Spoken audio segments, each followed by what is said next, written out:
अस्सलाम वालेकुम रहमतुल्लाह। दोस्तों, मैं हूं आपका अपना बिलाल मोइन और आप देख रहे हैं बिलाल मोइन यूट्यूब चैनल। ये वीडियो उन तमाम लोगों के लिए जो खलीज में नौकरी हासिल करना चाहते हैं, यानी Kuwait, Qatar, Bahrain, Oman, Saudi और यूएई में, क्योंकि प्रोसेस सेम है।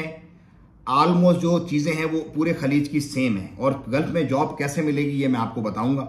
और मेरी इस बताने की जो मजदूरी आपने मुझे देनी है वो ये है कि इस वीडियो को आपने ज़्यादा शेयर करना है, क्योंकि देखो, नौकरी हमारा प्रोफाइल नहीं है। मेरा सिर्फ बिजनेस कंसल्टेंसी मेरा प्रोफाइल है। हम सिर्फ बिजनेस में डील करते हैं, हम जॉब्स में डील नहीं करते।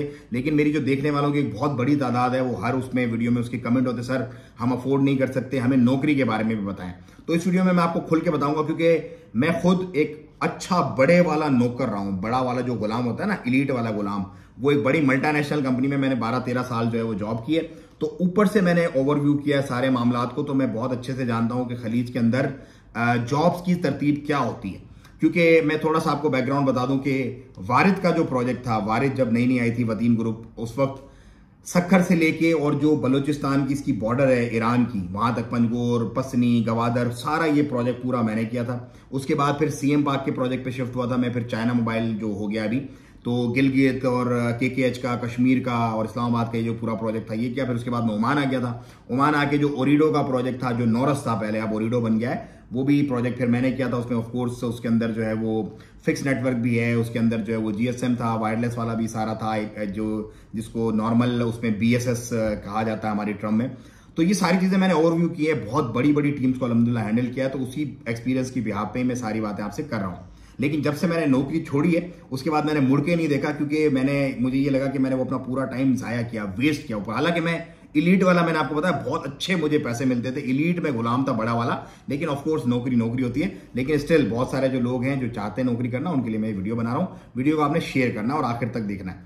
देखो भाई, 90% जो जॉब्स आपको मिलती है ना खलीज में, 90% वो मिलती है रेफरेंस के थ्रू। रेफरेंस के थ्रू जो जॉब मिलती है वो आपको कैसे, मैं आपको बताता हूं। रेफरेंस, इसमें कोई बुरी बात नहीं है। क्यों? क्योंकि लोग कहते हैं यार ये तो नेपोटिज्म है, ये तो ऐसे है, ये तो ऐसा। कुछ भी नहीं है। देखो, कोई भी बंदा अगर एक बंदे को हायर कर रहा है तो वो ये चाहता है कि जिस बंदे को वो हायर करे, दयारे गैर में बैठ के, वो बंदा प्रोडक्टिव हो और वो उसके तमाम काम वो कर सके जो उसकी रिक्वायरमेंट्स है। तो इसमें क्या होता है कि लोग प्रेफर करते हैं रेफरेंस को। सपोज कोई भी, मैंने लेट से कोई हायरिंग करनी है, तो मैं अगर किसी बंदे को ऑलरेडी जानता हूं, जो यहां पर मैं पुराना है, मेरे साथ काम कर रहा है, या मुझे जानता है वो बंदा एतबार वाला है, वो मुझे अगर कोई बंदा बताएगा ना, बिलाल भाई लेट से यार आपको ये एक कोऑर्डिनेटर चाहिए या ये आपको एक काम करवाना है, ये बंदा इसके लिए मौजू है, तो आप इसको हायर कर लो, तो वो बंदा मेरे लिए ज्यादा काबिल एतमाद होगा, बजाय इसके कि मैं ओपन एक वैकेंसी दूं, उस पर फिर सीवी आए, उसके बाद फिर मैं स्क्रूटनाइज करूं, पूरा इंटरव्यू का प्रोसेस करूं और उसके बाद मैं बंदों को हायर करूं। तो रेफरेंस यहां पर चलता है, ये हकीकत है। जुम्मे का दिन है, मैं रोजे से हूं, मुझे कोई अलोल बलोल आगे पीछे करने की जरूरत नहीं है। वीडियो भी सिर्फ मैं आप लोगों की बता रहा हूं, वरना बिजनेस से हटके हम वीडियो बनाते ही नहीं है। लेकिन बहुत बड़ी तादाद क्योंकि पूछ रही है, तो इसीलिए मैं वीडियो बना रहा हूं। तो रेफरेंस आप पकड़ो। अब रेफरेंस आपको कैसे मिलेगा? बोलेंगे यार हम तो बैठे हैं पाकिस्तान में, इंडिया में, बांग्लादेश में, हम ओमान का रेफरेंस कैसे लाएं, या दुबई, कुवैत, कतर, बहरीन का रेफरेंस कैसे लाएं? तो रेफरेंस कैसे लेना आपने? लेट से यूनिलीवर ने एक जॉब अनाउंस की, लेट से, या टेलीकॉम के किसी जायंट ने एक जॉब अनाउंस की, लेट से, या फिर आपको किसी कंस्ट्रक्शन की बड़ी कंपनी ने जॉब अनाउंस की। पहले तो आपने अपना सेक्टर डिफाइन करना है अपने लिंक्डइन प्रोफाइल में, या अपना bat.com या आपका जो gulfnaukri.com है, ये तमाम वेबसाइट्स में आपको बता रहा हूं, इनके अंदर अपना आपने प्रॉपर एक वो बनाना है और इसकी जॉब्स की जो नोटिफिकेशन है उनको इनेबल करना है। नंबर 1 तो आपने ये काम करना है। नंबर 2, फिर उसके बाद आपने क्या करना है, आपको जो जॉब आएंगी ना कि यार ये ओपनिंग है, इसके अंदर, इस कंपनी के अंदर जॉब ओपनिंग्स हैं, इस पे आप अप्लाई करो। तो फिर आपने उन कंपनीज के अंदर रेलेवेंट रेफरेंसेस निकालने हैं। लेट से आपको जॉब आ गई यूनिलीवर की, आप सेल्स मैनेजर है भाई, सेल्स मैनेजर चाहिए यूनिलीवर को, तो आपने क्या करना है, उस यूनिलीवर ओमान का है तो उस यूनिलीवर ओमान के कनेक्शंस देखने के कितने लोग इसमें काम करते हैं। 10 लोग काम करने हैं, 10 को आप रिक्वेस्ट करोगे सर मेरा ये प्रोफाइल है, मेरा ये बैकग्राउंड है, तो 1 या 2 आपको उसके अंदर से they will be kind enough, humble enough to response you back कि भाईजान ठीक है, अच्छा मैं कुछ देखता हूं, कुछ करता हूं। क्योंकि जो बेचारा नौकर आदमी होता है, जो नौकरी करता है, उसके पास टाइम ही नहीं होता सर को जाने का। वो अपने सर्किल के अंदर ऐसा फंसा हुआ होता है कि उसके लिए फैमिली का टाइम निकालना मुश्किल काम हो जाता है। तो वो आपको रिस्पॉन्स बैक करेंगे। फिर आपने हम्बली काइंडली उनसे रिक्वेस्ट करनी है, आपने चौड़े होके नहीं आना। हमारी जो एक स्पेशल एक वो है मामला कि थोड़ा सा अगर कोई बंदा आंख वो दिखाता है ना सपोर्ट, तो बोलते हैं बस फिर तो ये तो हमारा गुलाम यार, करके दो। रिस्पॉन्स करना है आपने, उसको हम्बली काइंडली पोलाइटली रिक्वेस्ट करनी है, सर प्लीज, क्योंकि उसकी ड्यूटी नहीं है आपकी सीवी को आगे फॉरवर्ड करना, वो आपको सपोर्ट करेगा। उसके बाद आप उसके थ्रू अपनी सीवी फॉरवर्ड करवाओ और उसके बाद आप डायरेक्ट भी जो पोर्टल है उस पर भी करो। अच्छा, तकरीबन 15-20% जो हायरिंग होती है वो रश हायरिंग होती है। रश हायरिंग कैसे होती है? लेट से कॉन्ट्रैक्ट का टेंडर जो था वो थोड़ा सा लेट हो गया फाइनलाइज होने में। टेंडर आज खुल गया, लेट से 23 तारीख है, मार्च की 22 तारीख है, आज खुल गया और क्लाइंट आपको पुश करता है 5 अप्रैल या 1 अप्रैल को काम शुरू करना है। उस वक्त जो होती है कंपनी, बड़ी कंपनियां फिर रश हायरिंग करती है, भाई हमें बंदे चाहिए, फौरन पहुंचो। फिर वो आंख बंद भी कर लेती है, थोड़ा एक्सपीरियंस हो, थोड़े मामला, तो उस वक्त में आपका चांस बन जाता है। लेकिन वो लकीली होता है, जैसे रश हायरिंग होती है फिर वैसी फायरिंग हो जाती है। तो एक लॉन्ग रन में अगर आपको एक अच्छा स्टेबल सूटेबल अपना एक पोर्टफोलियो और अपना प्रोफाइल बनाना है जॉब में, तो आप रेफरेंसेस ढूंढें।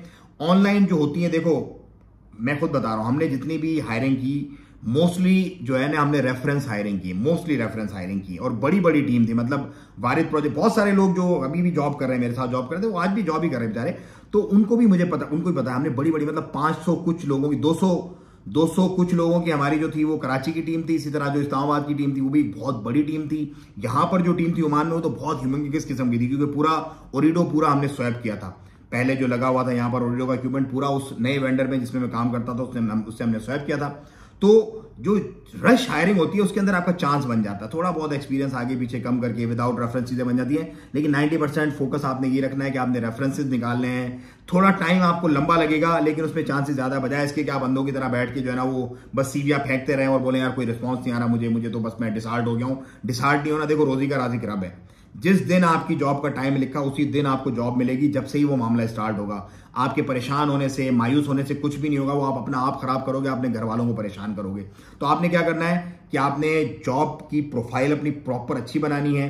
फिर रेलेवेंट जॉब्स में जो रेलेवेंट लोग कनेक्शंस होंगे उसी जॉब के, उस कंपनी में काम करने वाले, उनके साथ अपने लिंक्स बनाने हैं, उनको हम्बली काइंडली रिक्वेस्ट करनी है, उनको अपनी सीवीज फॉरवर्ड करनी है, and then if they'll be kind enough, they'll forward your CV to the concerned department, HR department। फिर of course scrutinization का जो प्रोसेस है, जो स्क्रूटनाइज करते हैं अपने कैंडिडेट्स को, वो प्रोसेस तो सेम ही होगा। पहले इनिशियल इंटरव्यू होगा, फिर टेक्निकल इंटरव्यू होगा, फिर HR का इंटरव्यू होगा। अगर आप बड़ी किसी पोजीशन के लिए जा रहे हैं, जैसे GM के लिए, CEO वगैरह के लिए, या और किसी बड़ी पोजीशन के लिए आप जा रहे हैं, program manager, project manager, operations manager, तो फिर एक फाइनल बोर्ड एक इंटरव्यू करता है।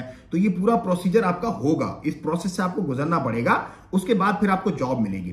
और ये भी तब जब आप स्किल्ड हैं, आपके पास डिग्री है। जो लेबर लोग हैं, जो बेचारे बिल्कुल कोई कुछ आता नहीं, कुछ जाता नहीं, उनके लिए तो ऑलमोस्ट नामुमकिन सी चीजें हैं। क्यों नामुमकिन है? क्योंकि इन खलीज के अंदर जो स्पेसिफिक, अब मैं थोड़ा सा हो जाता हूं, पाकिस्तानी जो कंपनीज है बड़ी बड़ी, वो काम ही नहीं करती।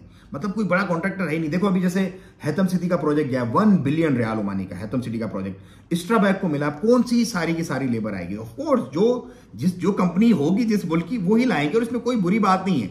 जितने भी यहां पर अब इंडियन कंपनीज है बड़ी बड़ी, उनकी बहुत बड़ी तादाद लेबर में वो अपने आप को सपोर्ट करते हैं, अपने कंट्रीज को ऑफकोर्स करेंगे, क्योंकि उनकी कंपनी है, उनकी लेबर है, उनको जॉब्स देनी है। तो भाइयों अपने बिजनेसेस बड़े बनाओ, ताकि आप अपनी लेबर को भी अकोमोडेट कर सको और अपने सारे मामला बनाओ। जो जितनी भी मैं बिजनेस करता हूं ना, इसके पीछे जो बैक एंड पे मेरा एक मिशन है वो यही है कि बिजनेसमैन यहां पर आएगा तो अपनी लेबर साथ लाएगा।